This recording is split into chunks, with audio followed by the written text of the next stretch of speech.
Hello friends, welcome to Indian study पर आपका स्वागत है। दोस्तों, आज की इस वीडियो में मैं आप लोगों के लिए जीके का टेस्ट लेकर के आया हूं, जो कि आपके आने वाले एग्जाम यूपीएसआई के लिए बेहद इंपॉर्टेंट है। तो वीडियो को एंड तक जरूर देखिएगा, क्योंकि लास्ट में मैं आपसे क्वेश्चन भी पूछूंगा और उसका आंसर आपको कमेंट बॉक्स में बताना होगा।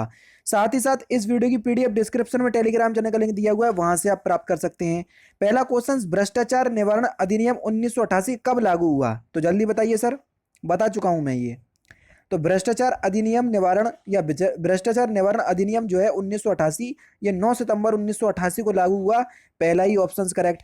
घरेलू हिंसा से संरक्षण के अनुतोष के आदेश को प्राप्त करने के लिए मजिस्ट्रेट की न्यायालय में घरेलू हिंसा से स्त्री का संरक्षण अधिनियम 2005 की कौन सी धारा में आवेदन प्रस्तुत किया जाता है?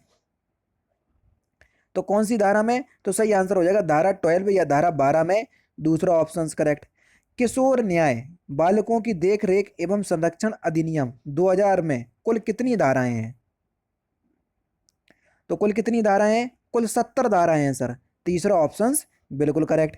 अनुसूचित जाति एवं अनुसूचित जनजाति अधिनियम कब से प्रभावशाली हुआ? Important question. तो कब से प्रभावशाली हुआ? 30 जनवरी 1990 से। दूसरा ऑप्शन बिल्कुल करेक्ट। अपराध के बारे में अवधारणा अनुसूचित जाति एवं अनुसूचित जनजाति अधिनियम की किस धारा में वर्णित विषय है? तो किस धारा में वर्णित विषय है? तो सही आंसर हो जाएगा आपका धारा 8 में। चौथा ऑप्शन करेक्ट। निम्नलिखित में से कौन सा संकेत दिशा सूचक संकेत है? जल्दी बताओ। बेहतरीन क्वेश्चन। तो कौन सा संकेत दिशा सूचक संकेत है? ऑप्शन नंबर बी, दूसरा ऑप्शन करेक्ट हो जाएगा।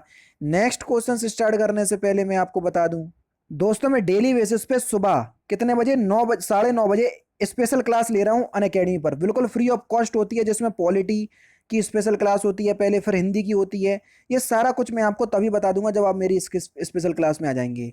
सर इतना ही बोलूंगा कि आप केवल एक बार मुझे मौका दें अपनी स्पेशल क्लास को आपके समक्ष पेश करने का, क्योंकि इतना क्वालिटी कंटेंट वहां पर मैं आपको प्रोवाइड करवा रहा हूं, मैं आपको बता नहीं सकता। कोड आपका इंडियन स्टडी है, जिससे आपको क्लास अनलॉक करना पड़ेगी, लेकिन फिर भी डिस्क्रिप्शन में दिए गए लिंक से आप मेरी क्लास तक नहीं पहुंच पा रहे हैं, तो मैं आपको बता दे रहा हूं कि आपको किस तरीके से मेरी क्लास तक पहुंचना है। आप लोगों को सबसे ज़्यादा दिक्कत हो रही है मेरी स्पेशल क्लास लेने पे, जो रोज़ सुबह 11 बजे चलती है। आप जैसे ही अनअकैडमी पर अपना अकाउंट बनाएंगे तो आपके सामने ये विंडो खुल करके आएगी, तो आपको UP triple S C search करना है। यूपी ट्रिपल एस सी या स्टेट पीसीएस में आपको ये यूपी ट्रिपल एस सी देखने को मिल जाएगा।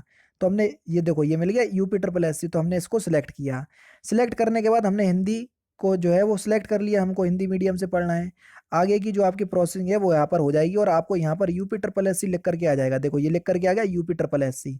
अब UP triple S C category में आपको कुछ नहीं करना, आपको जाना है ये सर्च पे, और यहाँ पर आपको मेरा नाम सर्च करना है। मेरा नाम है तारिक सरवर, TARIQ, तारिक सरवर, ये मेरा नाम है। तो देखो मैं आपको वहां पर दिख जाऊंगा, ये दिख गया मैं, ठीक है। यहाँ पर जैसे ही आप करोगे तो आपके सामने इसको आप क्लिक करोगे तो मेरी सारी क्लासेस आपके सामने आ जाएंगी, जो आगामी क्लास होंगी वो भी आ जाएंगी। देखो ये सारी क्लासेस आ गई।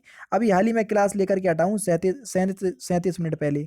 तो आपको मेरी क्लास देखना है, सपोज करो यही वाली क्लास देखना है, तो मैंने क्लिक किया। तो अब क्या करना पड़ेगा सर? आपको क्लास अनलॉक करना पड़ेगी। जैसे ही मैंने आपको क्लास में किया तो अनलॉक कोड आपको मांगा है। तो अनलॉक कोड है आपका इंडियन स्टडी, जो कि हमारे चैनल का नाम है इंडियन स्टडी, कहीं भी कोई भी स्पेस नहीं है ये है। और इसको हमने अनलॉक कर दिया। अब आपके सामने क्लास अनलॉक हो गई। आराम से आप क्लास का लुफ्त उठाइए, और डेली बेसिस पे आपके पास नोटिफिकेशन भी पहुंच जाया करेगी। अब आपको समझ में अभी आ गया होगा सब कुछ, ठीक है। अब मिलते हैं, जैसे भी आपकी क्लास होगी आप उस तरीके से देख लीजिएगा, जैसा कि मैंने आपको बताया है। नेक्स्ट क्वेश्चन से आपका कि पैदल यात्रियों के लिए सड़कों पर मुख्यतः क्या बना होता है? पता होगा, बिल्कुल सिंपल है, जेब्रा क्रॉसिंग बनी होती है। पहला ऑप्शन करेक्ट। पर्यावरण संरक्षण अधिनियम की किस धारा में अपराधों का संज्ञान वर्णित है? तो किस धारा में अपराधों का संज्ञान वर्णित है? धारा 19 में। तीसरा ऑप्शन करेक्ट। पर्यावरण संरक्षण अधिनियम की धारा 26 में क्या वर्णित है? जल्दी बताओ। तो 26 में क्या वर्णित है? अधिनियम के अधीन बनाए गए नियम का संसद के समक्ष रखा जाना। चौथा ऑप्शन करेक्ट। वन्य जीव अधिनियम 1972 की धारा में वर्णित विषय क्या है? तो सही आंसर हो जाएगा प्रत्यायोजन करने की शक्ति। दूसरा ऑप्शन करेक्ट। मानव या मानवाधिकार न्यायालय के गठन का प्रावधान मानवाधिकार अधिनियम की किस धारा में वर्णित है? तो किस धारा में वर्णित है? धारा 30 में। दूसरा ऑप्शन करेक्ट। सूचना प्रौद्योगिकी अधिनियम 2000 में कुल कितनी अनुसूचियां हैं? तो कुल कितनी अनुसूचियां हैं सर? तो सही आंसर हो जाएगा 4 अनुसूची, पहला ही ऑप्शन करेक्ट। वन्य संरक्षण अधिनियम 1972 की किस धारा के अंतर्गत क्षतिधारक पदार्थ के उपयोग का निषेध है? तो सही आंसर हो जाएगा आपका धारा 32 में, दूसरा ऑप्शन करेक्ट। राज्य मानवाधिकार आयोग का अध्यक्ष कौन होगा? तो राज्य मानवाधिकार आयोग का अध्यक्ष कौन होगा? तो आपका सही आंसर हो जाएगा उच्च न्यायालय का मुख्य न्यायाधीश, चौथा ऑप्शन करेक्ट। भारतीय दंड संहिता 1860 के प्रारूप को तैयार करने वाले व्यक्ति का नाम बताइए। तो उस व्यक्ति का नाम क्या है? 1860 की बात हो रही है, लॉर्ड मैकाले, पहला ही ऑप्शन यहाँ पर आपका बिल्कुल करेक्ट हो जाएगा। भारतीय दंड संहिता में दंगा कौन सी धारा में परिभाषित है? कम से कम तीसरी बार हो रहा होगा ये क्वेश्चन। दंगा कौन सी धारा में परिभाषित है? धारा 159 में, चौथा ऑप्शन करेक्ट। राष्ट्रीय सुरक्षा अधिनियम 1980 में वर्णित कुल धाराओं की संख्या कितनी है? 18, दूसरा ऑप्शन करेक्ट। आवेदक को सूचना प्राप्त करने के लिए अनुरोध कौन सी धारा या कौन सी भाषा में किया जा सकता है? हिंदी या अंग्रेजी या शासकीय भाषा में, चौथा ऑप्शन करेक्ट। लोक प्राधिकारियों की बाध्यताओं का वर्णन सूचना का अधिकार अधिनियम 2005 की किस धारा में दिया गया है? तो ये धारा 4 में दिया गया है, दूसरा ऑप्शन करेक्ट।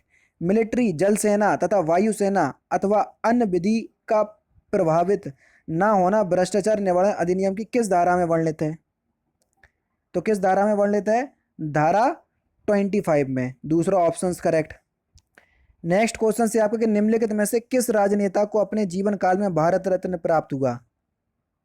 तो किसको हुआ था? मोरारजी देसाई को, दूसरा ऑप्शन करेक्ट। वह संगठन जो कृषि एवं ग्रामीण आवश्यकताओं के लिए ऋण देख रेख करता है, उस संगठन का नाम बताइए। तो क्या है सर? नाबार्ड, तीसरा ऑप्शन करेक्ट। निम्नलिखित में से या भारत में कौन सी दलीय पद्धति विकसित हुई? तो कौन सी दलीय पद्धति विकसित हुई? बहुदलीय, तीसरा ऑप्शन करेक्ट। पश्चिम बंगाल की मुख्यमंत्री ममता बनर्जी ने किस बॉलीवुड अभिनेता को राज्य का ब्रांड एम्बेसडर नियुक्त किया? तो शाहरुख खान को किया था, दूसरा ऑप्शन करेक्ट। लोकपाल बिल पर विचार कर रही संसद की स्थायी समिति के अध्यक्ष कौन है? तो कौन थे? अभिषेक सिंघवी, तीसरा ऑप्शन बिल्कुल करेक्ट। नेक्स्ट क्वेश्चन, वर्ड में कट एंड पेस्ट करने के लिए कौन सी मेन्यू सिलेक्ट की जाती है? कट एंड पेस्ट करने के लिए तो कौन सा मेन्यू सिलेक्ट करते हैं? एडिट मेन्यू, तीसरा ऑप्शन बिल्कुल करेक्ट। तीसरी बौद्ध समिति किसके समय में हुई थी? बढ़िया क्वेश्चन। अका अक, यहाँ से याद हो जाएगा। पहला अजातशत्रु, कालाशोक, फिर अशोक, तीसरे अशोक आए, तीसरा ऑप्शन करेक्ट। निम्नलिखित में से किस देश की क्रिकेट टीम को टेस्ट का दर्जा नहीं मिला? केन्या, चौथा ऑप्शन करेक्ट। प्रतिवर्ष उपभोक्ता दिवस कब मनाया जाता है? तो ये मनाते हैं हम 15 मार्च को, तीसरा ऑप्शन करेक्ट। पहला भारतीय कमांडर इन चीफ कौन था? बेहतरीन क्वेश्चन। जनरल KM करियप्पा, दूसरा ऑप्शन करेक्ट। कौन सा कथन जो है वो असत्य है यानी कि गलत है? तो सही आंसर हो जाएगा संविधान सरकार को निरंकुश शक्तियां प्रदान करता है, गलत है, दूसरा option correct. Buddha international circuit Bharat के किस राज्य में है? किस राज्य में है? तो ये उत्तर प्रदेश में है सर, दूसरा ऑप्शन करेक्ट। अधिकतम सीमा तक संसाधनों का कुशल विनिदान मिलता है किसके अंतर्गत? तो ये मिलता है पूर्ण प्रतियोगिता के अंतर्गत, दूसरा ऑप्शन करेक्ट। गुरु केलुचरण महापात्र किस नृत्य शैली से निपुण हैं? गुरु केलुचरण, तो सही आंसर हो जाएगा आपका उड़ीसी नृत्य शैली, दूसरा ऑप्शन करेक्ट। किसी वृक्ष को अधिकतम हानि निम्न में से कैसे पहुंचती है? सबसे ज्यादा हानि उसकी छाल का नाश करके, चौथा ऑप्शन जो है वो आपका बिल्कुल करेक्ट होगा। अर्थव्यवस्था को सभी अनावश्यक नियंत्रणों एवं विनियमनों से मुक्त करने का तात्पर्य क्या है? तो उसको हम उदारीकरण कहते हैं। क्या कहते हैं? उदारीकरण, तीसरा ऑप्शन करेक्ट।